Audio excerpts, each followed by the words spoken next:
features like this and this, outline like this, this, this, like this. या सगळ्या process long व्हिडिओसाठी VN आणि InShot मध्ये सोपं.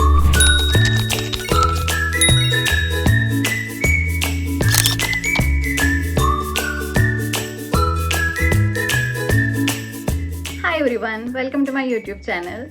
This video is for everyone who wants to know about editing, different apps which can be used in editing, features like this and this outline, emojis like this, how to add text like this, also how to use sound effects like this. So here is everything about editing. Suppose तुम्हाला background change करायचं असेल, you can add green screen. Also you can use different background like this or this. So अशा भरपूर apps आहेत. आता तर AIच्या हेल्पने पण खूप छान एडिट करता येतात. प्रोसेस इझी होऊन गेली आहे. बट ज्याचा इंटरफेस फार इझी आहे, ज्या खूप सोप्या आहेत यूज करायला, ज्या बिगिनर फ्रेंडली आहेत, अशा मी 4 ॲप्स आज इथे सांगते. First one is VN, second is InShot, third is Canva, fourth is edits.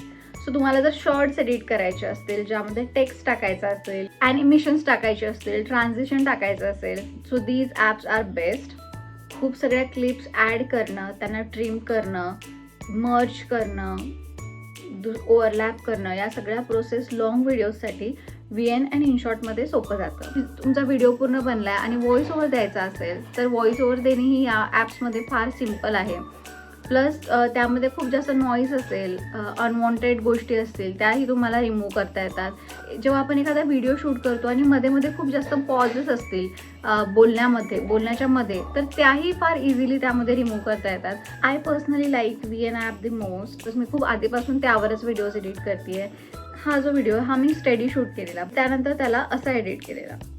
So यासाठी की फ्रेम्स ॲड करून, त्याला रोटेट करून, डिफरंट ॲनिमेशन्स, ट्रान्झिशन्स लावून असं एडिट करणं इझी जातं. इफ यू थिंक की कॅनवा फक्त थंबनेल्स एडिट करायला किंवा ब्राउझर पोस्ट एडिट करायला जर यूज होत असेल तर you R completely wrong.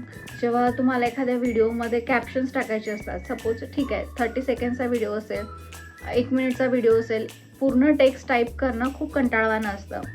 So Canva gives you auto generated captions. तुम्ही जे बोलत आहात, तुमचं जर प्रोनाऊन्सिएशन क्लिअर असेल तर सेम ॲज इट इज तो टेक्स्ट तिथे खाली येणार. मग तो तुम्हाला हव्या त्या थीमनुसार, हव्या त्या स्टाईलमध्ये एडिट करू शकता. सो कधी ट्रेंडिंग व्हिडिओज ॲड करायचे असतात, फार तामजाम नको असतो, की फ्रेम्स नसतात ॲड करायच्या, खूप लेयर्स ॲड नसतात करायच्या, फार जास्त क्लिप्स नसतात, छोट्या क्लिप्स असतात आणि लवकर एक शॉर्ट व्हिडिओ 30 सेकंड्सचा, 40 सेकंड्सचा, अप टू 1 मिनिट. म्हणजे बेसिकली जर आपल्याला रील एडिट करायची असेल तर एडिट्स ही ॲप बेस्ट आहे. तुम्ही डिरेक्ट म्युझिक इम्पोर्ट करू शकता. वेगवेगळ्या क्लिप्स त्यामध्ये ॲड केल्या तर बीट्सच्या हेल्पने ती क्लिप फार इझिली ॲड होते. एडिट्समध्ये पण डिफरंट फीचर्स आहेत. जेव्हा एखादा नॉर्मल व्हिडिओ असतो आणि त्यावर आपल्याला आणखी एक दुसरा व्हिडिओ ओव्हरलॅप करायचा असेल, त्याच्यासाठी पण वेगळे फीचर्स असतात.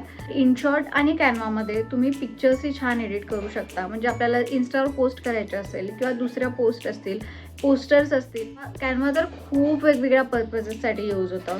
तुमच्या इन्स्टा पोस्ट असो, डिजिटल मार्केटिंगसाठी यूज होणाऱ्या गोष्टी असो, CV असो, वेगवेगळे पोस्टर्स, बॅनर्स, खूप गोष्टींसाठी कॅनवा यूज होऊ शकतं. InShotमध्ये पण फोटोज एडिट करता येतात.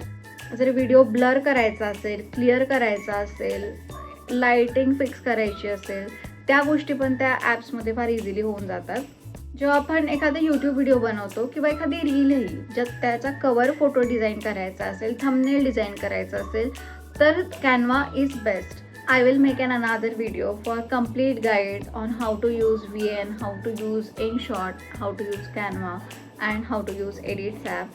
So apart from these 4 apps, जर तुम्हाला फार सिम्पल बेसिक एडिट करायचं असेल, म्युझिक ॲड करायचं असेल, तर इन्स्टा आणि यूट्यूबमध्ये पण तुम्ही शॉर्ट्स किंवा रील्स डिरेक्टली एडिट करू शकता. So will meet you in the next video. Bye.